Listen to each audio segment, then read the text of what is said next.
ന്മാരാവുന്ന അള്ളാഹുവിൻ്റെ ഔലിയാക്കന്മാർ, അതാണ് വിലായത്തിൻ്റെ സ്വഭാവം. ആരിലുണ്ടാവണം? പണ്ഡിതന്മാരിലുണ്ടാവും, അമ്പിയാക്കന്മാരിൽ നിന്നും. അതുകൊണ്ടാണ് ഇമാം ഷാഫിഈ തങ്ങൾ തന്നെ പറഞ്ഞത്, ലൗലയ്യക്കുരിൽ ഉലമാഹു ഔലിയാലില്ല ഫലൈസിലില്ലാഹി വലി.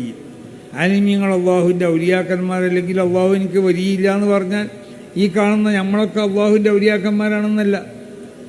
യഥാർത്ഥ ഒരു ആലിമിനുണ്ടാവേണ്ടത് വിലായത്തിൻ്റെ സ്വഭാവമാണ്. ഈ സ്വഭാവമുള്ളവരായിരുന്നു സമസ്ത കേരള ജമിയത്തുൽ ഉലമ എന്ന ഈ മഹത്താവുന്ന പ്രസ്ഥാനത്തിന് അവിടെ സ്ഥാപിച്ചവർ.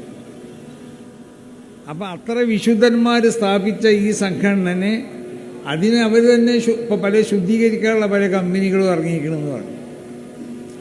അപ്പോൾ നമുക്ക് പല കമ്പനി പരസ്യം കണ്ടില്ലേ, ഇപ്പോൾ സമസ്തയിൽ ശുദ്ധീകരണം നടത്തണം എന്നാണ് പറയുന്നത്. അതായത് ഞങ്ങൾ വന്ന് ശുദ്ധീകരണം നടത്തി തരാം, ഞങ്ങളെ കമ്പനിക്ക് അതിൻ്റെ കോണ്ടാക്ട് തന്നാളിയെന്നോ അല്ലെങ്കിൽ ഞങ്ങളായിട്ട് ഒരു എഗ്രിമെൻ്റ് ഉണ്ടാക്കി കളി. എന്നിട്ട് അപ്പോൾ നമുക്കിപ്പോൾ ശുദ്ധീകരണത്തിന് ആളാവശ്യമില്ല, കാരണം ശുദ്ധീകരിക്കേണ്ട ആവശ്യമില്ലാത്തതുകൊണ്ട് പിന്നെ തൂപ്പുകാർ, മറ്റ് ശുദ്ധീകരിക്കാനുള്ള പ്രവർത്തകർ, പണിക്കാരൊക്കെ നമ്മൾ എടുത്തിട്ടുണ്ടല്ലോ. സമസ്തൻ്റെ ഓഫീസ് ശുദ്ധീകരിക്കാൻ അവിടെ പണിക്കാരുണ്ട്. അങ്ങനെ അതിൻ്റെ മറ്റുള്ള ഉപയോഗിക്കപ്പെടുന്ന സ്ഥലങ്ങളൊക്കെ ശുദ്ധീകരിക്കാൻ, കക്കൂസ് ക്ലീൻ ചെയ്യാൻ ആളുകളുണ്ട്, ഇതൊക്കെ ഉണ്ട്.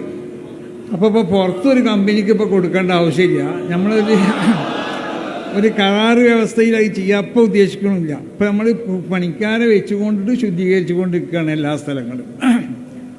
അപ്പോൾ അങ്ങനെ സമസ്ത കേരള ജമിയത്തുൽ ഉലമയെ ശുദ്ധീകരിക്കാൻ വേണ്ടി ഇപ്പോൾ ശുദ്ധീകരിക്കേണ്ട ഒരു പണി അവിടെ ഇല്ലാത്തതുകൊണ്ടും ഒരു കോൺട്രാക്ടർ ഏതെങ്കിലും ഈ കോൺട്രാക്ടിങ് കമ്പനികൾക്ക് കൊടുക്കേണ്ട ഒരു ആവശ്യം ഇല്ലാത്തതുകൊണ്ടും അതിനെപ്പോൾ ശുദ്ധീകരിക്കാൻ വേണ്ടി ആരും അങ്ങനെ പരസ്യം കൊടുത്തതുകൊണ്ട് പറയാണ്, ആ പരസ്യം ഞങ്ങളോട് പറയണ്ടെന്ന്. അല്ലെങ്കിൽ വേറെ കമ്പനികളൊക്കെ നോക്കി അവരായിട്ട് എഗ്രിമെൻ്റ് ചെയ്തോളി, ഞങ്ങൾ സമസ്തരായിട്ട് അങ്ങനത്തെ ഒരു ശുദ്ധീകരണ പ്രക്രിയയ്ക്ക് വേണ്ടി എഗ്രിമെൻ്റ് വാങ്ങിക്കൊണ്ട് ആരും വരണ്ട. അപ്പോൾ സമസ്ത കേരള ജമിയത്തുൽ ഉലമ എന്ന ഈ മഹത്താവുന്ന പ്രസ്ഥാനം അതിനെ അള്ളാഹുവിൻ്റെ മഹത്തുക്കളാവുന്ന ഉലമാ ഇവിടെ സ്ഥാപിച്ചതാണ്.